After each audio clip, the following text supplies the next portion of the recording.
नमस्कार साथियों, आज हम एक नया टॉपिक लेकर आए हैं। टॉपिक इतिहास का है।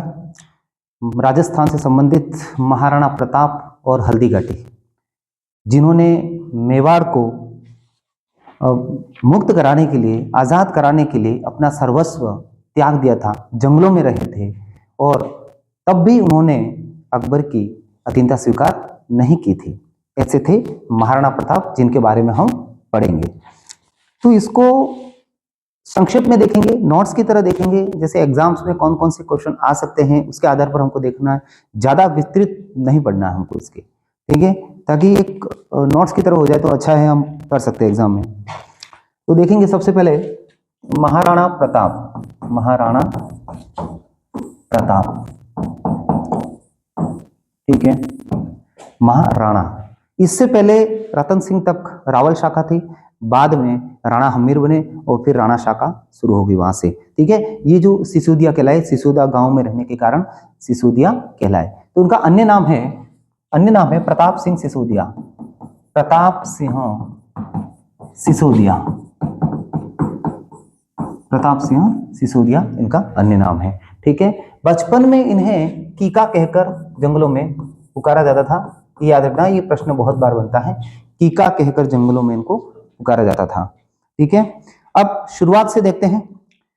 पिताजी इनके जो थे उदय सिंह जी थे और माता जयवंता बाई, ठीक है। उदय सिंह जो राणा सांगा के पुत्र थे। तो सबसे पहले हम महाराणा प्रताप के जन्म के बारे में देखते हैं। जन्म अगर देखा जाए तो यहाँ एग्जाम में हमें असमंजस की स्थिति में डालने के लिए बहुत अलग तरीके से क्वेश्चन बन सकता है। तब हमें सोच के करना है कि किस तरह से करना। देखिएगा, जन्म के बारे में भी, जैसे 9 मई 1540, अगर यदि सन कहे, सन 9 मई 1540, ये याद रखना है। और अगर पूछ लिया जाए कि संवत कौन सा है, संवत विक्रमी संवत कौन सा है, अगर संवत में पूछ लिया जाए तो 1597 विक्रमी संवत 1597 में इनका जन्म हुआ, ठीक है। तिथि याद रखना, ज्येष्ठी, शॉर्ट में हम याद सकते हैं ज्येष्ठ शुक्ला तृतीया, ये भी हमें याद रखनी। ये पूछ सकते हैं डेट कौन सी है, तिथि कौन सी, ज्येष्ठ शुक्ला तृतीया, ठीक है, विक्रम संवत 1597। ये भी एक संयोग है कि महाराणा प्रताप का जो जन्म तारीख है वही उनकी मृत्यु तारीख है, समझना, ठीक है। कैसे कि 1597 में इनकी मृत्यु हो गई थी, ठीक है। लेकिन वहीं इनकी जन्म तारीख कैसे है, क्योंकि एक संयोग बैठता है ऐसा कि महाराणा प्रताप का जीवन काल 57 वर्ष का रहा था। कितने वर्ष का? 57 वर्ष का महाराणा प्रताप के जीवन काल इनका रहा था, ठीक है। तो 57 वर्ष की जिए थे। इस कारण अगर देखते हैं तो विक्रमी संवत जो है वो सन से कितना आगे है, मैंने शायद आपको पहले बताया होगा, वो सन से 57 वर्ष आगे हैं। कितना आगे हैं? 57 वर्ष आगे हैं, ठीक है। यदि 1540 में प्लस हम 57 जोड़ देते हैं तो 1597 हो जाते हैं, ठीक है। और इसी संयोग के साथ उनका मृत्यु भी 57 वर्ष की उम्र में होती है। तो ये इस तरह से एक संयोग बैठ जाता है यहाँ पर, ठीक है। अगर ये 57 वर्ष के नहीं होते तो ऐसा संयोग यहाँ पर नहीं बैठता, ठीक है। तो वो याद रखना है, कभी कभी ये वाली डेट डाल देते हैं, ठीक है, और फिर अपन सोचते हैं कि ये तो मृत्यु डेट है उनकी, ठीक है। लेकिन देखना क्या है हमें, विक्रम संवत और सन दोनों में कंफ्यूज नहीं होना है। और कभी कभी तिथि पूछ लेंगे, ज्येष्ठ शुक्ला तृतीया को इनका जन्म हुआ था, ठीक है। तो ये चीज याद रखनी है। विक्रम संवत और संवत सन में कितना अंतर है? 57 वर्ष का अंतर है। विक्रम संवत सन से 57 वर्ष आगे चलता है, ये अपने दिमाग में बिठा दीजिएगा, ओके। आगे बढ़ते हैं, चलो। तो 9 मई 1540 को इनका जन्म हुआ था। इसके बाद देखते हैं मृत्यु कब हुई इनकी, 19 जनवरी, ठीक है, 19 जनवरी 1597। देखो ये आ गया 19 जनवरी 1597। तो ये जो है इनका मृत्यु डेट है, ठीक है। और यहाँ पर विक्रम संवत के अनुसार इनकी जन्म डेट है, ठीक है, याद रखना।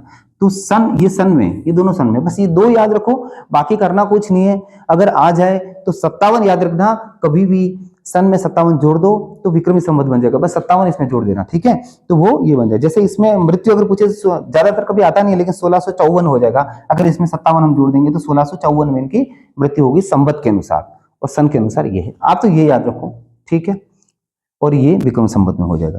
तो ये डेट से संबंधित जो भी कंफ्यूजन था वो मैंने आपके निकाल दिया है, ठीक है। आगे देखते हैं इनके पिता, ये सामान्य सी बात है हालांकि फिर भी लिख लिया करता हूं मैं। इनके पिता का नाम था उदय सिंह, क्या नाम था? उदय सिंह, महाराणा उदय सिंह, ठीक है, और माता का नाम था जयवंता बाई, जयवंता बाई।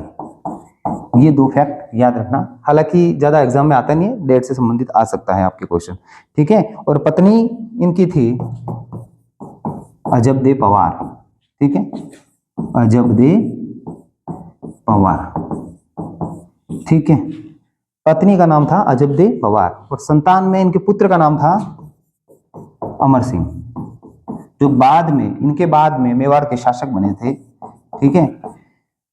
इन्होंने तो कभी अकबर की अधीनता स्वीकार नहीं की, लेकिन आंशिक रूप से कहा जाए तो अमर सिंह ने स्वीकार की थी, लेकिन पूरी तरह से नहीं, ठीक है। तो यहां तक ये कुछ इनका जीवन काल के बारे में छोटी छोटी चीजें आ जाती है, ठीक है।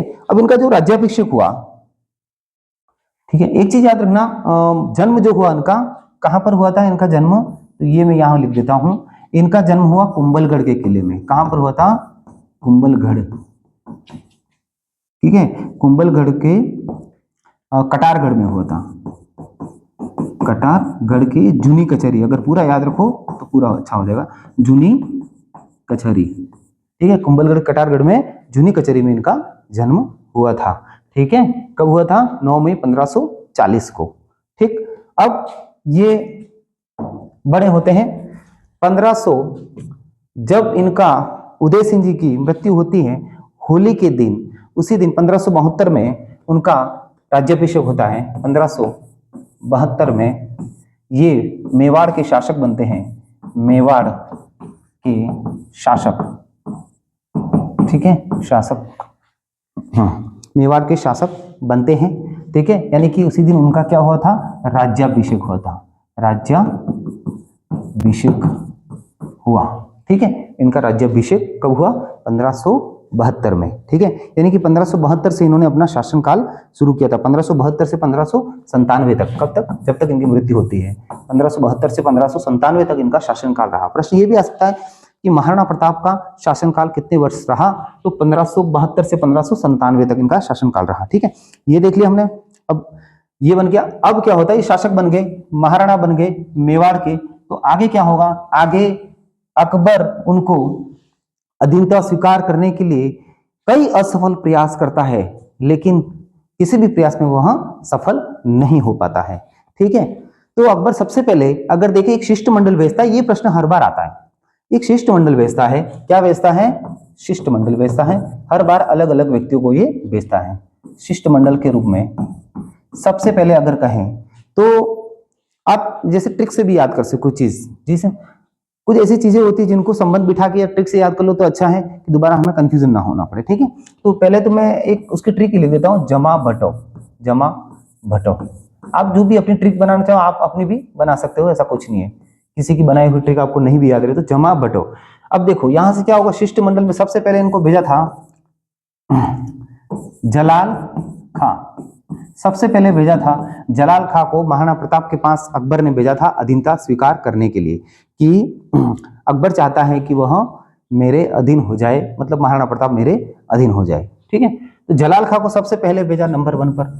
नंबर 2 पे भेजा था मां से मान सिंह को, मान सिंह को, ठीक है। नंबर 3 पे भेजा था क्या है, भ से भगवंत दास, भगवंत दास, ठीक है। और टो से टोडरमल, टोडरमल। ये इसके कुछ तो इसमें नवरत्नों में थे, जो खास खास व्यक्ति थे उनको उन्होंने भेजा था शिष्टमंडल के रूप में अकबर की अधीनता स्वीकार करने के लिए। इसके लिए भेजा था अधीनता स्वीकार करने के लिए, करने हेतु। किसने भेजा? अकबर ने। किसने भेजा? अकबर ने भेजा था इन 4 व्यक्तियों को। लेकिन हर बार हर व्यक्ति असफल होकर वापस गया। ठीक है, मानसिंह ने भी अपना प्रयास कर दिया था, लेकिन वो भी निराश होकर वापस लौटे। तो इस तरह से इन्होंने चार शिष्टमंडल के रूप में चार व्यक्तियों को भेजा था। और ये ट्रिक आप याद कर सकते हो आराम से, जमा बटो, ये क्रम है, क्रम के रूप में भी कभी, हालांकि इसमें आंकड़ों का इतना नहीं होता है, लेकिन फिर भी मैं बता दूं 1572 में तो ये आए थे, बाकी तीनों 1573 में आए थे। कब आए थे, खाली इतना याद रखो, दिनांक याद देने को चलेगा।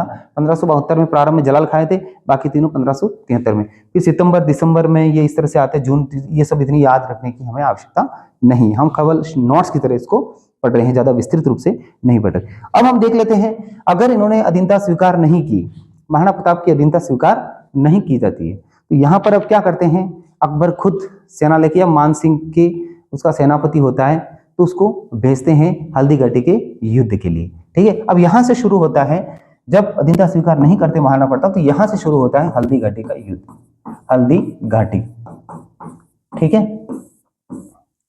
हल्दी घाटी का युद्ध से पहले हम कुछ इसके फैक्ट जान लेते हैं कि हल्दी घाटी का जो युद्ध था उसके अलग अलग नाम दिए थे विभिन्न विद्वानों ने। ठीक है, तो हल्दी घाटी युद्ध स्वयं कर्नल टॉड ने कहा था, ये नाम तो याद रखना, कर्नल टॉड ने ये नाम दिया था, एक और नाम दिया था इसने, तो हल्दी घाटी तो याद रखना। ठीक है, सबसे पहले हल्दी घाटी के युद्ध के नाम कौन कौन से हैं वो हम देख लेते हैं। तो सबसे पहले है हमारे पास हल्दी घाटी का, तो हमने लिख दिया, खमनोर का युद्ध। कौन सा है, खमनोर का युद्ध, खमनोर का युद्ध। दूसरा है गोगुंदा का युद्ध, गोगुंदा का युद्ध, क्योंकि एग्जाम में कभी कभी किस युद्ध को किस विद्वान ने ये नाम दिया, इस तरह से प्रश्न बन जाता है। तो कुछ यहाँ पर भी एक छोटी सी ट्रिक मैं आपको बताऊंगा ताकि आप दोबारा उसको भूलो नहीं। ठीक है, इसके बाद रक्त तलाई का युद्ध नाम भी दिया, रक्त तलाई, रक्त तलाई का युद्ध नाम दिया था।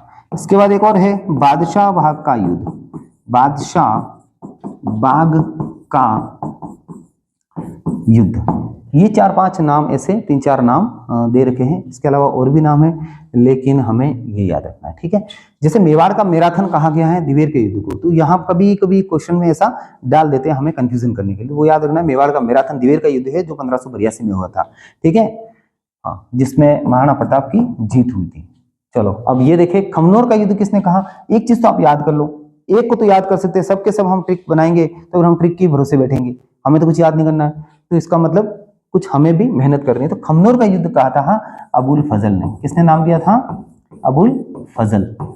ठीक है, अबुल फजल इसके वो था अकबर का। इसके अलावा गोगुंदा का युद्ध किसने कहा, तो बदायूनी ने कहा, बदायूनी ने नाम दिया गोगुंदा का युद्ध। इसके बाद रक्त तलाई का युद्ध दिया रहीम खाने खाना, रहीम खाने खाना। ठीक है, और बादशाह बाग का युद्ध दिया आदर्शी लाल श्रीवास्तव, आदर्शी लाल श्रीवास्तव, आदर्शी लाल श्रीवास्तव ने नाम दिया था बादशाह बाग का युद्ध। ठीक है, तो ये कुछ नाम है हमको याद करना। एक और रह गया थर्मोपल्ली का युद्ध, क्या नाम है, पल्ली का युद्ध, थर्मोपल्ली का युद्ध। ठीक है, तो 1 2 3 4 5 प्रकार के नाम आ जाते हैं हमारे पास।